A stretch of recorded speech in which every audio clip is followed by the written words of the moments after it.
organisation called Kori, which works with African and Caribbean young people in London, and works through arts, develops these young people to become leaders in their community and also go out and work in development projects in Africa.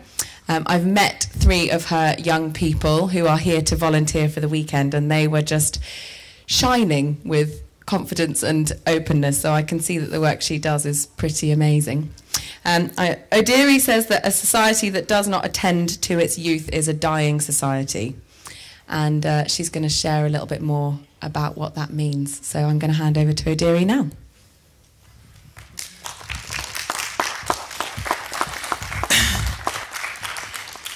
Good morning, everyone. My main work used to be storytelling. I've turned into a bit of an administrator since then, so I'm out of practice. So I'd really love if you came forward so I could feel, you know, I could get focused on speaking to you. Thank you so much. One of my directors was really having a giggle about this. He said, "You spent 20 years storytelling and now you're all stressed out about going to speak about your organisation." But this is why. When you get into administration, you get into administration. Thank you. Okay, I'm going to take you on a bit of a journey. I was saying to Felix I was really grumpy when he was doing part of his talk, because I was going to start with trees, and he did quite a bit on trees. But trees and water are my inspiration. I do a lot of study in trees. One of the things that really inspires me is just the different ways they fight through growing. You know, you'll find if trees are really exposed to wind, they'll find a way of growing to deal with that element. And in a way that's what Kori has been. So Kori is the charity that I have led for 10 years. So I'm going to take you back before we get to Kori. My own practice developed in England and Nigeria. I was privileged enough to be in both places, and it really gave me, especially after living in England for 13 years and going to Nigeria, I really started to understand how diversity can be cruelly, you know, having a society that is very diverse in its cultures, how cruelly a hand that can be dealt by its leaders, by bad leaders. And I really got to understand tribalism, tribalism and power, and how that was badly used in societies, in leadership. That really was a foundation for a lot of my learning, that experience. I came back and I had an outside eye looking at the community that was growing in England. I mean, now there's about 9 million of us. It's a small percentage of the population in England. But when I came back, I was really able to see the journey that our parents, I'm talking about African and Caribbean young people, the journey that the parents had made and what the first generation were going through. In my family alone, my father came here as an academic. He became, after a lot of woes, he became an alcoholic. My mother came here as a trader, and she ended up on mental health issues. And so the first generation really had a lot to deal with. And it's repeated. I don't know how much you know about it, but across the African and Caribbean community, there are too many of us in prisons, too many of us in mental health, in the mental health system, too many of our children being excluded from schools, too much failure, a lot that hasn't been dealt with, and a lot that the community are struggling to deal with, and a lot of disunity. So looking at all of this, especially as an artist, because my father had inspired me with reading and being creative, And I was able to take that into storytelling and poetry. And so in those years where I was really getting to understand my community, I really focused that on going into those mental health institutions, going into the schools, going into the prisons, and trying to understand what had happened and what needed to happen. And that really formed the foundation of my learning. During that period, I formed Women Tellers, which was a storytelling unit, which was embroidered by music. And so we went out across the country and beyond the country, telling stories, but through those stories really sharing the history of Africa and the Caribbean and learning why we did it. And then I turned, after becoming quite an experienced artist, I started to work with the artists from Africa and the Caribbean to make sure that they could be more effective when they went in to teach and lead. Now that all led to, after many years deciding that, all right, that's enough of that now, working with the adults, and I feel quite ready now to start an organisation that is just about young people, and that was the birth of Kori. Kori itself means looking into the future. If you ever know the tiny little cowrie shells, which in Senegal are used for divining, they are looking into the future, and that's what you're doing when you work with young people. So it was a really fitting name. It was given by a musician who felt it was well suited for the work. So now you've got, in Haringey, an organisation that has decided, right, we've got to really, really work with our community to develop young leaders. But how do you go about that? There was such a long way to go. One thing we did have is we had artists. We had a lot of artists. We had textile designers and dancers and fashion designers and filmmakers. So the first thing that they could do was nurture. You needed academics. You needed academics to come in and to really raise the level of learning. As I said, there were lots of exclusions, and a lot of that was due to people failing academically. So you needed backup, people that really understood what needed to be learnt in the school. So academics was really important. And one of our values came to be about the environment, the environmental learning.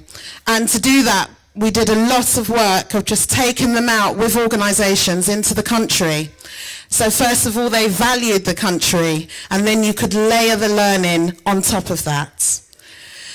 So Kori itself has developed for many years, but I have to say that we did reach a wall. We really reached a wall. We reached a point where we had lots of young people that had become very skilled, had lots of wonderful experiences, but they weren't really becoming leaders. And I've noticed in lots of organisations you can spend a long time saying, well, next week we're going to do leadership training. And that can go on and on and on. But when does it get to a point where that training actually produces leaders? That's the point that we reached. Luckily, I was privileged to be asked to go to work in Tanzania with some young people and run a storytelling project. And at the end of that project, I said to the young people, if I came again, what would you want me to bring? And they said, well, other young people. Now that started a whole thought process, and I went back to Kori and I told our young people, well, I've done this project and this is what came out of it. The young people were very inspired by this, and they came together and they formed their own section of Kori, which became Youth Empowering Youth. And those young people decided to fundraise and go out to Tanzania to deliver an art school for the young people that had wanted to meet them. It took them a whole year of fundraising, but 16 of them managed to go. and they ran 3 weeks of an amazing program that inspired all of us. Everybody was inspired by it. And that was really the beginning of the young leaders starting to lead the organisation, really push the organisation forward. They went again in 2010, they went again in 2011, and that wall started to crumble down. So what you had now were young leaders that were really starting to have their own visions about how the organisation needed to move forward, and they were leading us. It's been quite a journey. Where are we at the end of 10 years, or at the beginning of the 11th year, I should say? Kori now has a wide group of young people in Youth Empowering Youth that are self-motivated and leading their own projects. It has many, many young managers. So it has a young manager who's primarily focused on leading young artists to work into the community. So those young artists are earning, they're becoming self-employed, and they're going into prisons and they're going into schools, and they're sharing their learning with the broad community. We have a project which is specially focused on young people that are being excluded. And we continue to work with young people 6 days a week through the community. So children are coming in for science and music and drama and swimming and athletics and music all through the week. And those young people, part of their job, and they take it very seriously, is to go out into the community and share their learning. You can't ever forget the parents. It's really important, our work with the parents.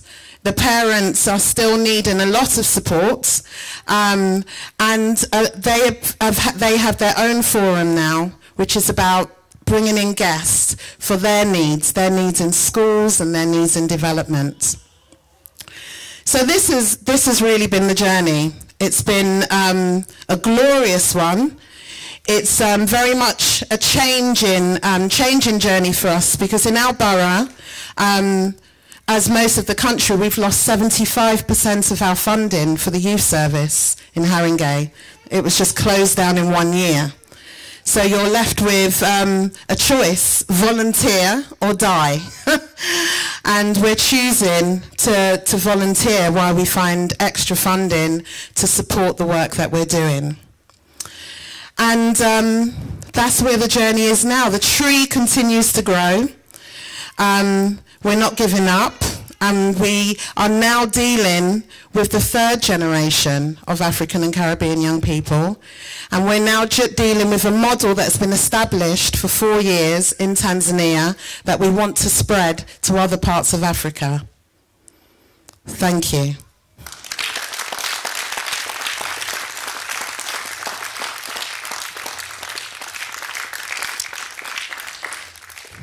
I'll just open.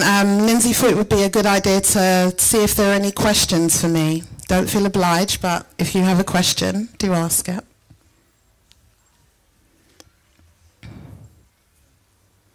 Yes, sir. How are youth services responding now in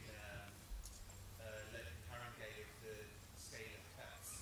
Are you seeing more social problems developing, issues like that? Having a big impact, or services closing down completely?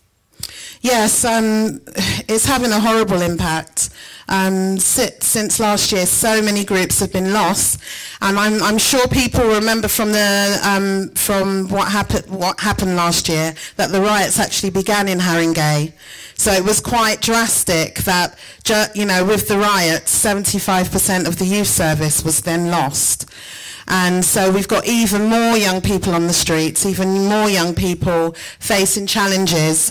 And a lot of the services, even within social services, so for an example, a mother who has mental illness, whose children would have gone into a play scheme during the holidays, so they're not at home with the mum, that sort of service is completely gone.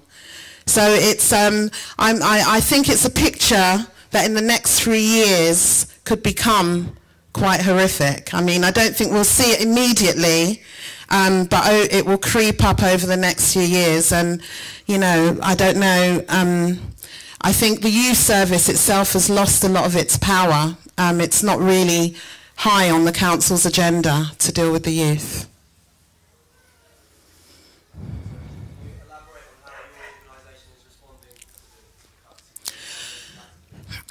What that's meant practically is that all services at our level are being treated as businesses.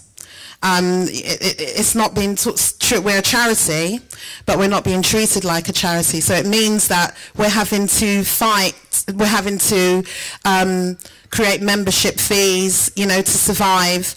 And so maybe 40% of our members that can pay support 60% of our members that can't pay. It means that we're trying to develop a lot more partnerships on a positive. So for instance, our young people we've just been offered by Save the Children are going to do a lot of training for our young managers. You know, so those partnerships are what are going to really help us survive. But on a financial level, it's very tricky, because fundraising is a skill and it's a time-consuming skill. And if you haven't got enough time or money to have enough staff to run a service, you haven't got enough time to fundraise, because you're just trying to make sure that the quality of the service is happening. And the whole small is beautiful for me. I'm a really strong believer of that, especially with youth work development, because you know, when you spread a model too far, you lose the quality of the one-to-one youth work with young people, which develops the leaders that you need for the future. Yes.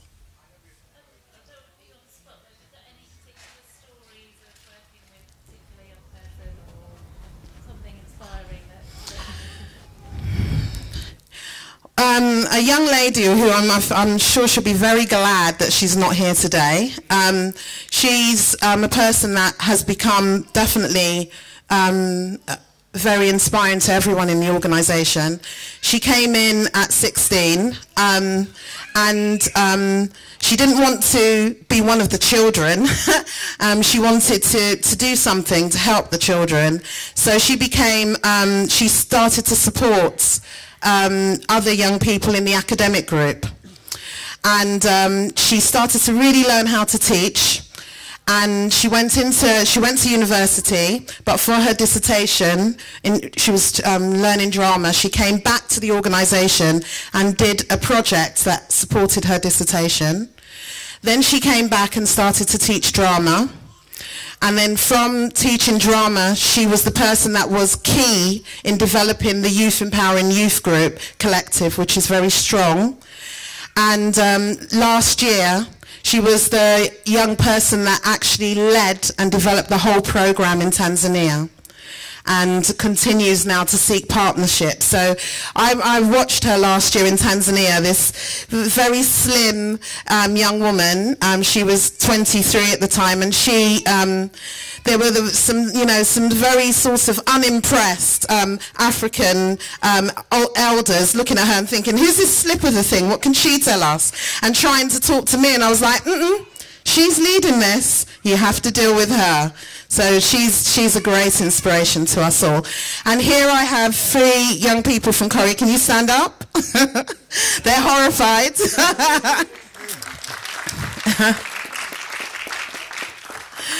Baya over here he's just got BBB in his A-levels, by the way. And he teaches maths. He supports the accounts development. And he writes the newsletters for Kori. You can sit down. And Fumi over here, came to me last year and said, I don't think they teach enough science in primary school. I want to start a science club. And I was like, okay. And so now we have a thriving science club, and she's just decided to develop the youth council as well. I just follow behind them now, and I'm really inspired by the ideas and find partnerships that support their ideas. Yes. Besides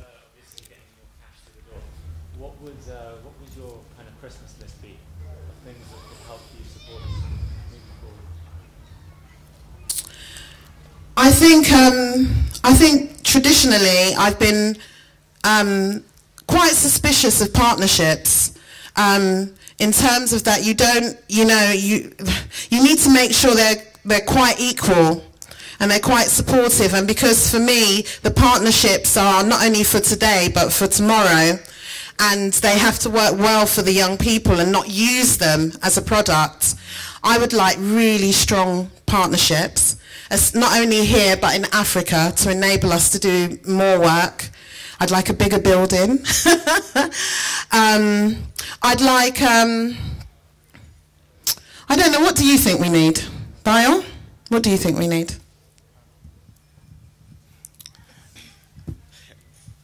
I think a lot more volunteers would be helpful as well. Yeah, definitely. I think we need a bit more support from within the community, just simply because a lot of people in the community and a lot of people that work for the council are really used to youth services being run by the council, and as soon as something is new, which is not by the council, which doesn't follow their strategic ways, and goes beyond what a lot of people want, and just goes more and more. Yeah, I just think a lot of more support from the community would help us.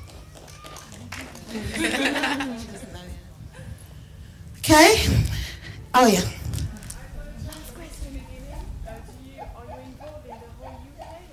Do you have different units in United Kingdom? We have a young artist program, and the idea of the young artist program is it's national and international. So the idea, the main reason for the young artist program is to get our young people to share their learning, to really share their learning, which is more important than money.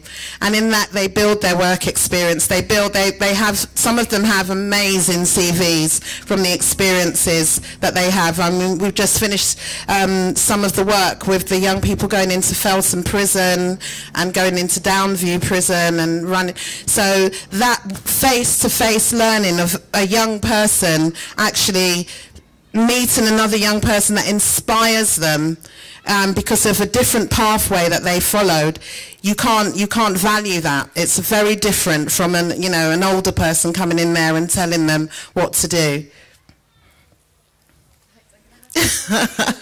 Okay. We could keep going for hours, but I just want to say a massive thank you to Odiri, and can we have a huge round of applause?